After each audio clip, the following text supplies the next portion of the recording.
বিষয়টা, এই বিষয়টা সম্পর্কে তো আপনি কোনোদিন আপনার শায়েখরে কোনোদিন দিতে দেখলাম না। ওইখানে আবার বলতেছেন, আবার এই এখানে আইসা ওইখানে আপনি লাইভও দেখছেন যে আমি মুরসাল হাদিস নিয়ে নাকি কি নিয়ে আলোচনা করছি, ওইখানে কি বলেন না কেন এগুলা? এখান থেকে শাকিলের ওখানে যাবেন, এখন আপনি শাকিলের লাইভে যান, আপনি শাকিলের লাইভে যান, শাকিলের লাইভে গিয়ে শাকিলরা বলেন আগে গালাগালি বন্ধ করতে, আপনার পরিবার পরিজন আগে বাঁচান। ওখানে যাই বলেন যে ইয়া তিনি শুনুন ভাই, শুনুন হ্যাঁ, ওখানে গিয়ে বলবেন যে হানাফি মাযহাবকে কেন তিনি ইয়া বলেন, ধর্ম বলেন, হানাফি মাযহাব কি ধর্ম, এটা তো জিজ্ঞেস করেন। তারপরে 18+ মানে বুঝেন, 18+ দিয়ে চক্র ইমাম আবু হানিফা কি চক্র ছিল, উনি আহলে হাদিস ছিল না? আরে ভাই আপনি তো ওখানে আমি তো বলছি শুনেন, আমি তো বলছি লোকটার বন্ডামি দেখেন। আমি তো বলছি ভাই শুনেন, আপনারা আপনাদের শায়েখদেরকে ঠিক কইরা আগে আসেন, আগে তো নিজের ঘরকে ঠিক করবেন। কোরআন থেকে দলিল দিয়ে দিলাম, কোরআনের কথা মানতেছে না। তারপরে শুনেন আবু সুফিয়ান ভাই, আরো একটা তথ্য দিই, সেটা হচ্ছে আপনারা সবাই দেখছেন এই শাকিল কি করছে, 18+ লিখে, 18+ মানে বুঝতে পারছেন? আরে ভাই শোনেন আগে 18+ মানে বুঝেন, 18+ মানে এই পর্ণকে বোঝায়। এই পর্ণ দিয়ে আমাদের হেদায়ার কিতাব থেকে খণ্ডিত কিছু অংশ নিয়ে, বিচ্যুত কিছু অংশ নিয়ে কিছু মানে চেরি পিকিং করে প্রচার করে লিখছে যে 18+, ঠিক আছে, লিখে ওটা প্রচার করতেছে। দেখাবো আপনাকে, ওটা গিয়ে বলেন যে এটা কেন করতেছে সে, এটার অর্থ বোঝে আর ইমান আছে না গেছে বলেন।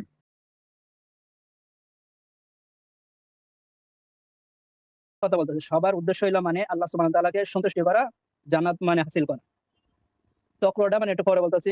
এই জন্য মানে পরবর্তীতে আপনারা যদি কোনো হক কথা মানে উল্লেখ করে ধরেন, তাহলে সবচেয়ে মানে এটা ভালো হইব, মানে প্রত্যেকটা জাতি উপকৃত হইব, হোক আহলে হাদিস, হোক সালাফি, হোক হানাফি। আর যদি মানে প্রত্যেকটা সময় যদি আপনাদের একজনের দোষ আর একজনের দোষ মানে টুডি মানে এটা খালি বিচ্যুতি মনে করেন, এটা যদি ইলমের ভিতরে না হওয়া, এটা দিয়ে কোনো ফায়দা হইতো না। কথাটা এটা মানে মধ্যে করলাম। বড় ভাই কি বলছিলেন? আচ্ছা আমার কথা বলতেছেন? হ্যাঁ আপনার কথাটা আপনি আবার ভাই জি আমি বলতেছিলাম যে ওসমান ভাই আপনার কথাটা, প্রশ্নটা আপনি আবার রিপিট করেন।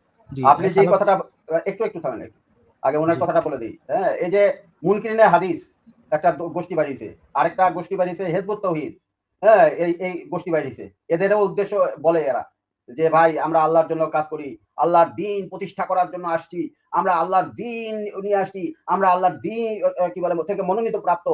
ঠিক সেরকম আহলে হাদিসরাও বলে যে একমাত্র মুক্তিপ্রাপ্ত দল হচ্ছে আহলে হাদিস, একমাত্র মুক্তিপ্রাপ্ত দল হচ্ছে আহলে হাদিস। ভাই যখন এই বক্তব্যগুলা কোনো এই যে আছে মুনকিরিনে হাদিস কাফের, এরাও নিজেদেরকে বলে যে আমরা কোরআন প্রতিষ্ঠা করতে আসছি। ভাই বুঝে শুনে কথা বলতে হবে। যে আমি ওনার কথাটা উত্তর দিয়ে দেব সুফিয়ান ভাই, এক মিনিট।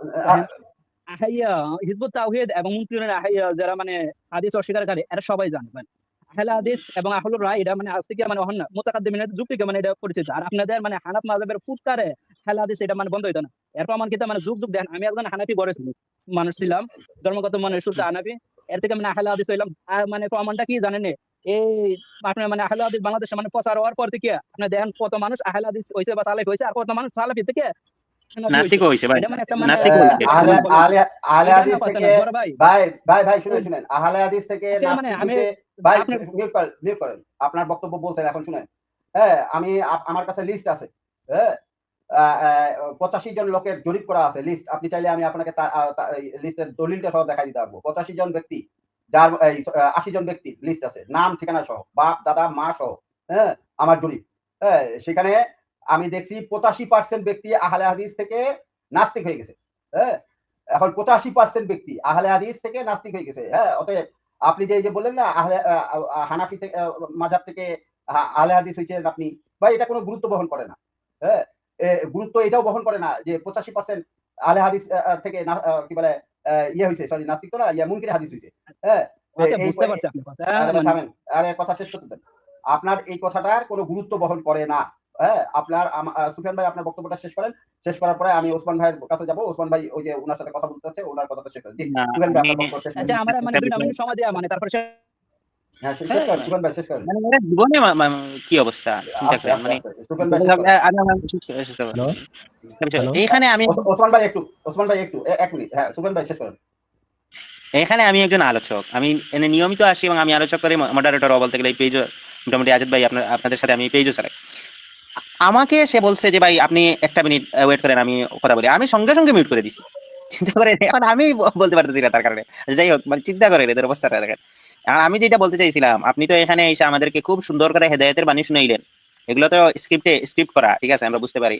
এখন আপনি কোন দিন ব্রাদার রাহুলের ওইখানে গিয়া, যে ব্রাদার রাহুল আমাদের নামে যে মিথ্যা তথ্যগুলো ছড়ায়, আমাদের নামে সে বললো আমাদের মাযহাবের নাকি কিতাবে বলা আছে যে সমকামিতা হালাল, এই পিতা তার মেয়েকে ইয়ে করতে পারবে, ওই যে নাউজুবিল্লাহ, মেয়ের সাথে খারাপ কাজ করতে পারবে, এটাতে নাকি আমাদের ধর্মে আমাদের কি আমাদের মাযহাবে এটার অনুমতি দেওয়া হয়েছে। এই যে মিথ্যাচার গুলো করছে ব্রাদার রাহুল, ওর লাইভে, অত ওপেন লাইভ করে, ওর লাইভে আপনি কি এটা বললেন না কেন? এই উপদেশ কেন দিলেন না এখন পর্যন্ত? ওর লাইভে গিয়ে দিছেন? বলুন আমি বলেন, ওর লাইভে গিয়ে দিছিলেন, এটা বলেন। মানে খুব সুন্দর একটা কথা বলছেন আপনি। যেদিন মানে উসুলে হাদিস নিয়ে আলোচনা করছিলেন মনে আছে, এই মুরসাল হাদিস নিয়ে, এদিন কি মানে আপনার এটা স্মরণ ছিল না বলে এই কথাটা মানে আলোচনা করি বা ইয়া করি? মনে আছে নি বাদর রাহুলের মানে যে পেজের মধ্যে মুরসাল হাদিস নিয়ে উসুল হাদিসে আলোচনা করছিলেন? আপনি বলে যান, এই সময় পরবর্তীতে আমি বলবো। না, এই সময় মানে আপনারা মানে বললেন না এখানে কোনটা দোষ আছে কোনটা মানে টুটি আছে, ওই সম্বন্ধে আমার জ্ঞান নাই, এই জন্য আমি বলছি না। আমার যে বিষয়ে মানে জ্ঞান আছে ওই সম্বন্ধে বলছি কি মানে ওই আপনি কি ব্রাদার আমাদের রাহুলের কিন্তু লাইভে কথাটা গিয়া ব্রাদার রাহুলকে এই মিথ্যাচার গুলো না করার জন্য অনুরোধ করেছিলেন কোনদিন? যে হানাফি মাযহাবের নামে এরকম মিথ্যাচার কইরেন না, এইগুলার মানে ভাই অনুরোধ করেছিলেন কোনদিন? একটা জিনিস হাবা না, দেখেন, মানে আমি হাবা না করেছিলেন কিনা? হাবা না, ভাই আপনি কি প্রশ্ন বুঝছেন? রই না তো আপনি কি প্রশ্ন বুঝছেন? আপনি বুঝে মানে আপনি মানে বান্দরন কি লিখেন কথা হাবা না ওতে ভাই তাহলে তো বলেন না কোনদিন। আপনি তো প্রশ্ন চিন্তা করেন, বুঝেন নাই। হ্যাঁ বলেন। বুঝছে ভাই, বুঝবে না কেন? শায়েখ শিখিয়ে দিস তো, এই যে শায়েখ শিখিয়ে দিছে যে যাও ওইখানে গিয়ে এদেরকে হেদায়েতের বাণী শুনিয়ে, মানে আমাদেরকে এসে বলতেছে, মানে কি রকম ভাবে তার এই এখনই শাকিল আর মাহবুব ওই তাদের লাইভে হানাফি মাযহাব নিয়ে গালাগালি করতেছে। এখন এই কন্টিনিউয়াসলি বর্তমানে রাইট নাও, এখন এই যে মানে বন্ডগুলা, এই বন্ডগুলো দেখা মানে এখানে এসে আমাদেরকে কি করতেছে শুনেন, আমাদেরকে কি করতেছে, হেদায়েতের বাণী শুনাইতেছে, কিন্তু তাদের লাইভে আমাদের সাথে কিরকম ভাবে দুর্ব্যবহার করা হয়।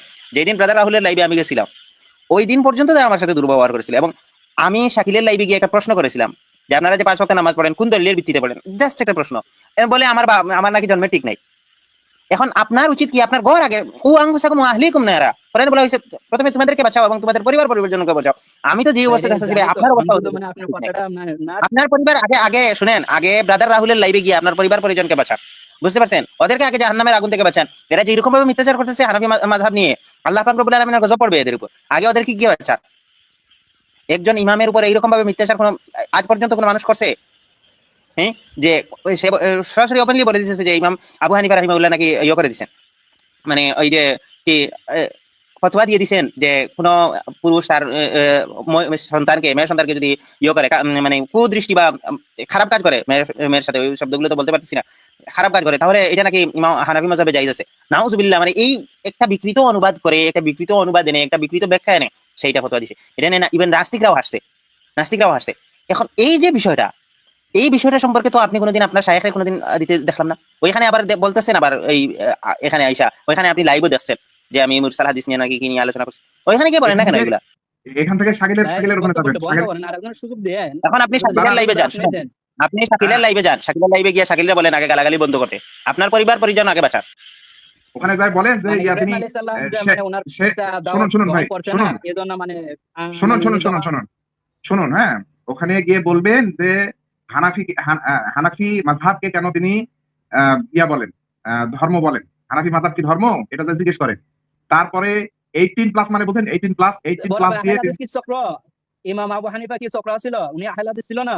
ইমাম শাফিঈ, আরে ভাই আপনি তো ওখানে সামনে, আমি তো বলছি শুনেন, আমি তো বলছি লোকের বন্ডামি দেখেন, আমি তো বলছি ভাই শুনেন, আপনারা আপনাদের শায়েখদেরকে ঠিক কইরা আগে আসেন, আগে তো নিজের ঘরকে ঠিক করবেন। কোরআন থেকে দলিল দিয়ে দিলাম, কোরআনের কথা মানতেছে না।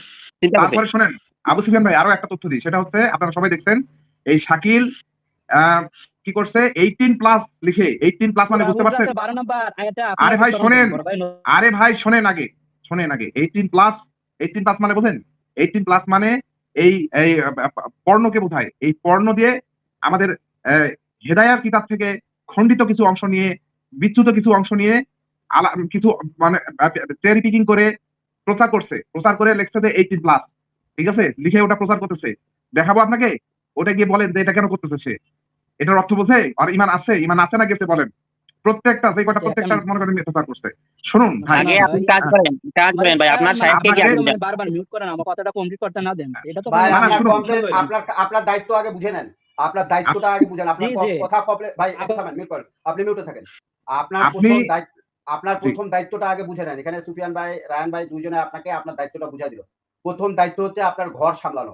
আপনার ঘর থেকে যে মাযহাব নিয়ে যেসব নোংরামি কথাবার্তা প্রচার করা হচ্ছে, সেই নোংরামি প্রচারগুলো আপনার ঘর থেকে আগে বন্ধ করেন, তারপর আসে অন্যকে উপদেশ দিবেন। হ্যাঁ, এখন আপনি আপনার বক্তব্য আমরা আর আগাইতে চাই না এই বিষয়ে। আপনি যথাযথ উত্তর আপনাকে আমরা দিয়ে দিচ্ছি। আজাদ ভাই, আপনি বলবেন, আপনি অনুমতি দিবেন। এক মিনিট, আপনার অনুমতি কমে তাকে একটু বলার সুযোগ দেন, একটু 2 মিনিট তাকে সুযোগ দিচ্ছি। ভাই বলার সুযোগ দেওয়ার আগে এই যে ভিডিওটা একটু তুলে ওনাকে একটু শোনায় দেন। আমাদের কথা তো ভালো লাগবে না, ওনাদের সাহিত্যের কথা ওনার ভালো লাগার কথা। এই ভিডিওটা একটু চালাই দেন। আসেনি দিয়েছি তো, মুখের ছবিটা। জি। আচ্ছা, কোনো মাযহাবের নিন্দা করিনি।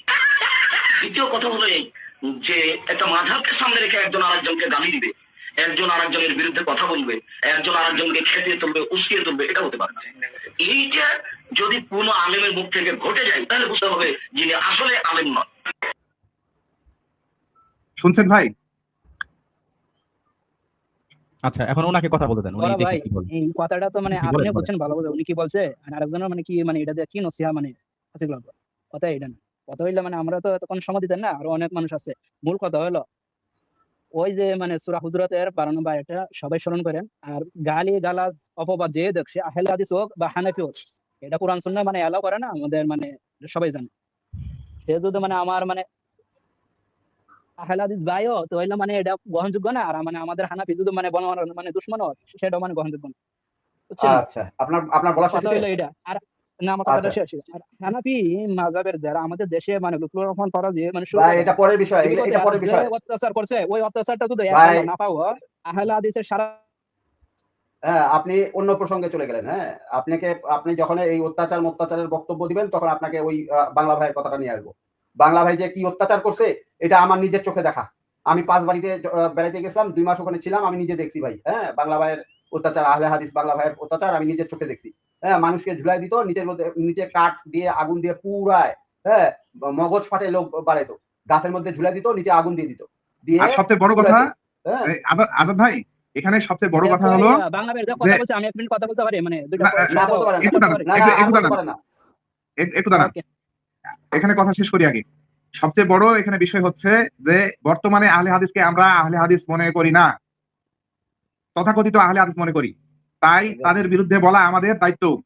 এখন আপনারা মানে তথাকথিত আহলে হাদিসরা যখন মাযহাবের বিরুদ্ধে বলেন, তখন আপনাদের শাহেখদের কথা অনুযায়ী আপনারা ভুল কথা বলেন, আপনারা আলেম নয়। আপনারা যতগুলা যে বসে থেকে কথাবার্তা বলেন কেউ আলেম নয়, আপনাদের শাহেখদের কথা অনুযায়ী।